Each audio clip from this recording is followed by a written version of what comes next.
America Iran యుద్ధంలో మరో కీలక మలుపు చోటు చేసుకుంది. హర్ముజ్ జలసంధి గుండా వెళ్లే నౌకలపై 20% పన్ను విధిస్తారంటూ సోమవారం సంచలన ప్రకటన చేసిన అమెరికా ప్రెసిడెంట్ డొనాల్డ్ ట్రంప్ కేవలం 24 గంటల్లోనే ఆ నిర్ణయం నుంచి వెనక్కి తగ్గారు.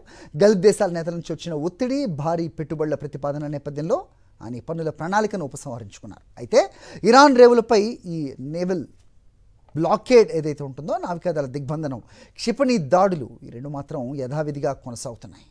హార్ముజ్ జలసంధిలో పన్నుల విధింపుపై అమెరికా అధ్యక్షుడు డొనాల్డ్ ట్రంప్ తన వ్యూహాన్ని మార్చుకున్నారు. జలసంధి భద్రత కోసం ప్రతి నౌకపై 20% రుసుము వసూలు చేస్తానన్న ప్రతిపాదనను రద్దు చేస్తున్నట్లు ప్రకటించారు. గల్ఫ్ దేశాల రాజులు, అమీర్లు తనకు ఫోన్ చేసి ప్రత్యామ్నాయ మార్గాలను సూచించారని వైట్ హౌస్లో ట్రంప్ వెల్లడించారు. పన్నులకు బదులుగా అమెరికాలో $100 కోట్ల భారీ పెట్టుబడులు పెట్టేందుకు వారు అంగీకరించారని, అందుకే పన్నుల నిర్ణయాన్ని పక్కన పెట్టినట్లు ఆయన స్పష్టం చేశారు.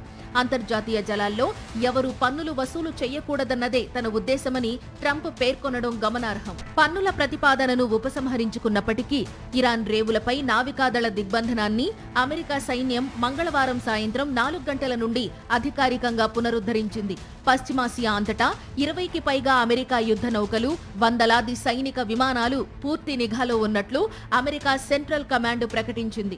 ఇరాన్ తీర ప్రాంత రక్షణ వ్యవస్థలను ధ్వంసం చేసే లక్ష్యంతో అమెరికా దాడులు కొనసాగిస్తుండగా ఇరాన్ సైన్యం కూడా జోర్డాన్, కువైట్, బహ్రెయిన్లలోని అమెరికా సైనిక స్థావరాలపై బాలిస్టిక్ క్షిపణులతో ప్రతి దాడులకు దిగుతోంది. మరోవైపు ఇరాన్లో అధికార మార్పిడి కోసం ఇజ్రాయెల్, మొసాద్ పన్నిన రహస్య వ్యూహంలో సరికొత్త వివాదం చెలరేగింది.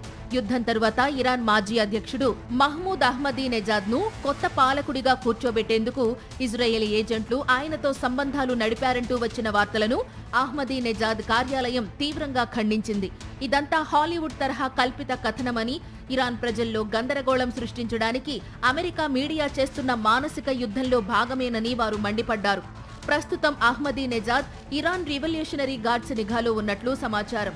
ఈ రాజకీయ, సైనిక ఉద్రిక్తతల వల్ల పశ్చిమాసియాలో మునుపెన్నడూ లేని విధంగా అభద్రతా వాతావరణం నెలకొంది.